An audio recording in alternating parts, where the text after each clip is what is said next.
Alors, bonjour à tous. Aujourd'hui, l'actualité dans mon jardin, c'est le terreau de semis. Alors, ici, j'ai ma table, la table que j'ai dans ma véranda avec tous mes semis, hein. Et puis, en premier plan, ce que je vous ai montré, c'est mon chitier. C'est une expérience, là, j'en ris bien. Je suis pas consommateur, mais bon, ça me fait plaisir de réussir ça. Donc, en fait, le terreau de semis. Au départ, le terreau de semis n'a aucun intérêt. Pourquoi? Parce que les graines, naturellement, elles tombent au sol, elles poussent toutes seules, elles ont besoin de rien, elles ne demandent pas de terreau.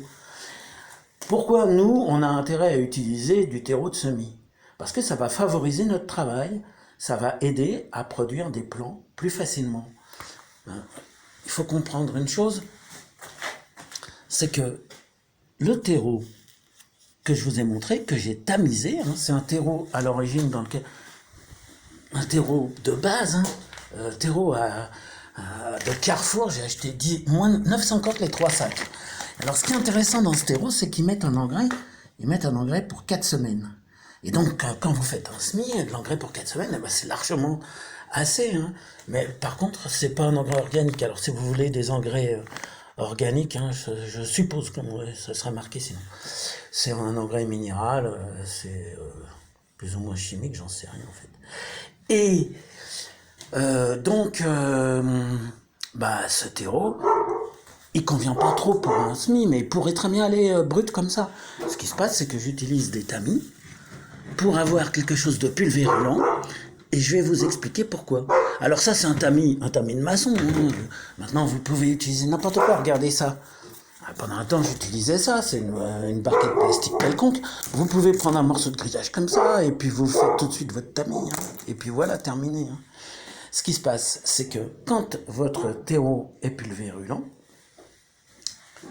d'abord, il est beaucoup plus hydrophile, l'eau va pénétrer beaucoup plus facilement à l'intérieur. Là, par exemple, ce qui vient de sortir de terre là depuis 3 jours, c'est le Mizuna vert, c'est un persil japonais.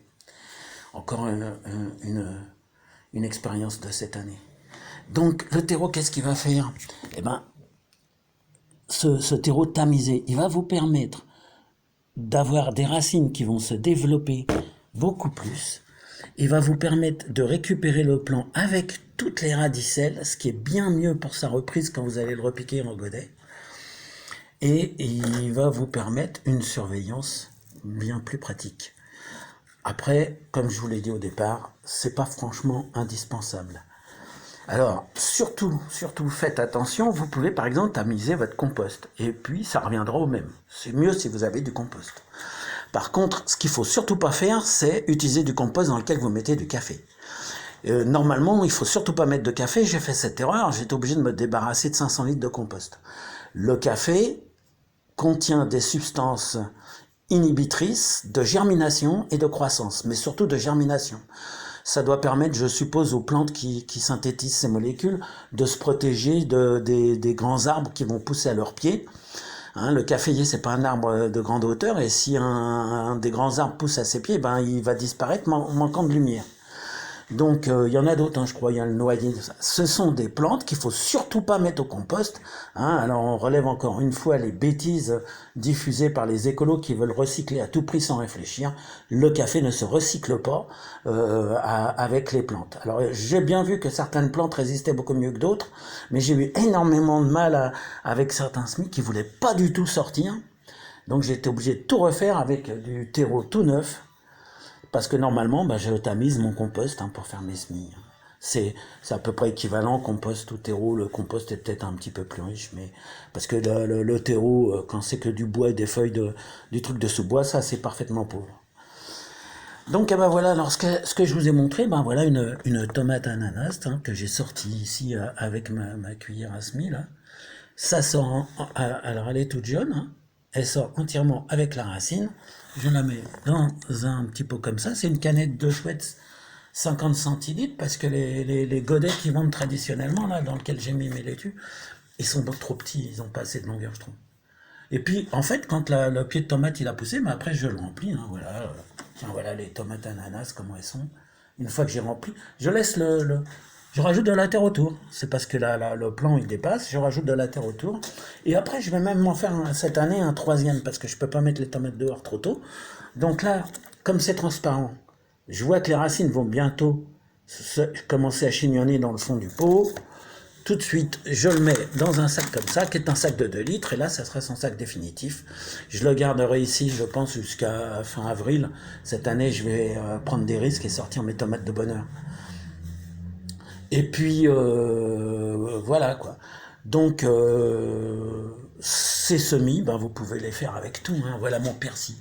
Alors, mon persil, selon la méthode dont je vous ai déjà parlé, hein, il est dans une barquette qui est étanche. Alors, j'ai rajouté un film plastique qui n'a en apparence aucun intérêt, sauf que grâce à ce film plastique, je vais soulever, en l'attrapant des deux côtés, je vais soulever tout le truc et je vais le poser dans un trou qui fait la même dimension. Ce qui fait que là, je vais rien déplanter. Quand ce sont des aromatiques, des choses comme ça, on peut le faire. Je vais planter toute la barquette d'un coup, si vous voulez, sans toucher les racines, sans toucher les plants. Et vous allez voir le massif que j'ai. Je fais ça pour le persil, je fais ça pour le basilic. Hein. C'est pareil, regardez, il y a la feuille plastique en dessous. Parfois, ce que je fais aussi, ben, comme je découpe, c'est des barquettes de magasin, ça, de viande, de poisson, j'en sais rien. Je découpe carrément le plastique et je le jette après. Hein. On en a tellement des barquettes comme ça. Et puis, ben, je vais terminer par quoi? Ce que je vous ai montré, bah ouais, alors là, j'avais de la laitue, de la rouge grenobloise. Hein. Les plants, ils sont pas mal avancés. C'est eux que j'ai repiqué ici. Ça, donc, ce sont mes plants de tomates. Hein. Tomate ananas, tomate paola. C'est un hybride. C'est la première fois que je fais un hybride. Je voudrais voir si c'est vraiment mieux. Et puis, cœur de bœuf. Voilà ce que j'ai comme semis de tomates. Bon, il y a celle-ci que j'ai sortie de terre, faudrait pas que je la laisse s'abîmer.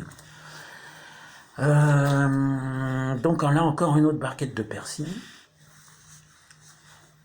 Alors j'ai des courgettes, mais sur l'intérieur je ne montre pas. Là ce que je vous montre aussi, c'est un truc qui me plaît bien, c'est la stevia. J'ai goûté une feuille, c'est super sucré. Je pense qu'avec 2 feuilles on peut sucrer un café. Donc, ben, je vais développer ça. Il faut que que je me procure des graines. Hein, voilà. Et je vous l'ai dit, je crois, les courges, hein, je vous les montre pas parce que ben, elles sont à l'intérieur. Allez, je vous souhaite à tous une bonne réussite. À bientôt.